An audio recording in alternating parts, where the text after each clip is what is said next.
Anti-vaccine activist Robert F. Kennedy Jr. was reckless and outrageous when he suggested things are worse for people today than they were for Anne Frank, the teenager who died in a Nazi concentration camp after hiding with her family in a secret annex in an Amsterdam house for 2 years, the U.S. Holocaust Memorial Museum said.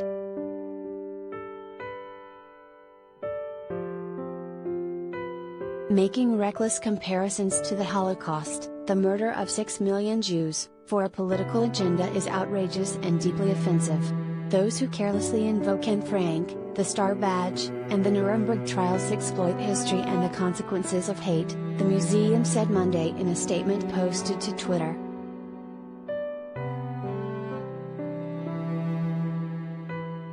A spokesman said the museum made the statement in response to Kennedy's speech and other recent incidents of people invoking the Holocaust for political purposes.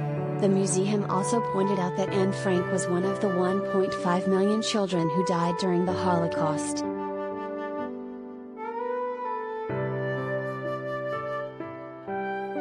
During a Sunday rally in Washington organized by his anti-vaccine nonprofit group Children's Health Defense, Kennedy complained that people's rights were being violated by public health measures that had been taken to reduce the number of people sickened and killed by COVID-19. He said the nation's leading infectious disease doctor, Anthony Fauci, was orchestrating fascism.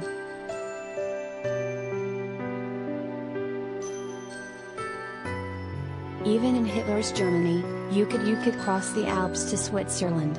You could hide in an attic like Anne Frank did, said Kennedy, a nephew of President John F. Kennedy and the son of his slain brother, former Attorney General, civil rights activist and Democratic presidential contender Robert F. Kennedy.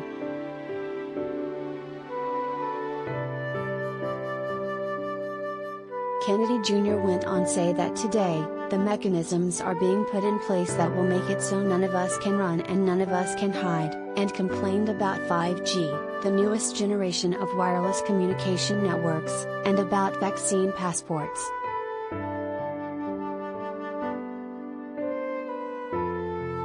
An AP investigation published last month detailed how Kennedy has invoked the specter of Nazis and the Holocaust in his work to sow doubts about vaccines and agitate against public health efforts to bring the pandemic under control, such as requiring masks or vaccine mandates.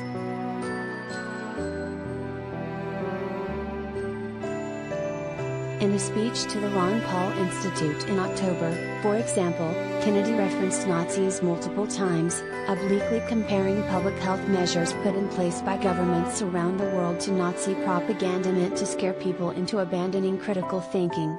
Last month, he put out a video that showed a picture of Fauci with a Hitler mustache.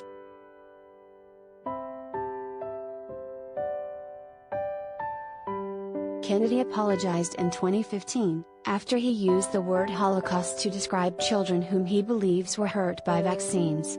He said at the time that he employed the term during an impromptu speech.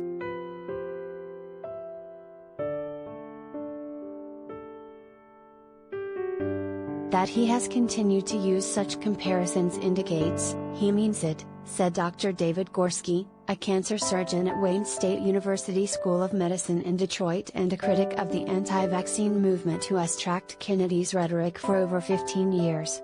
Gorski said Kennedy has been making Nazi and Holocaust references in relation to vaccines since at least 2013.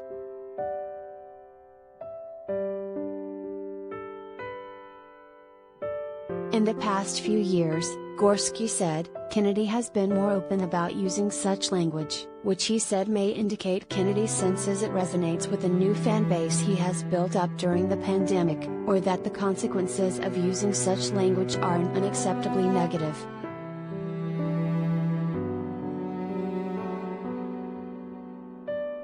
The AP investigation documented how Kennedy had grown his group during the pandemic, expanding his audience and pulling in millions of dollars in new funding.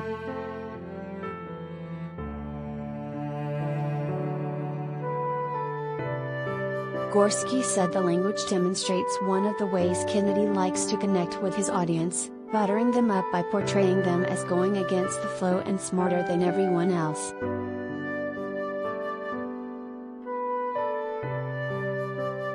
If vaccine mandates are totalitarian like Nazis and the Soviet Union and that sort of thing, what does that make the anti-vaxxers? They're brave freedom fighters, Gorski said. There's flattery in those analogies.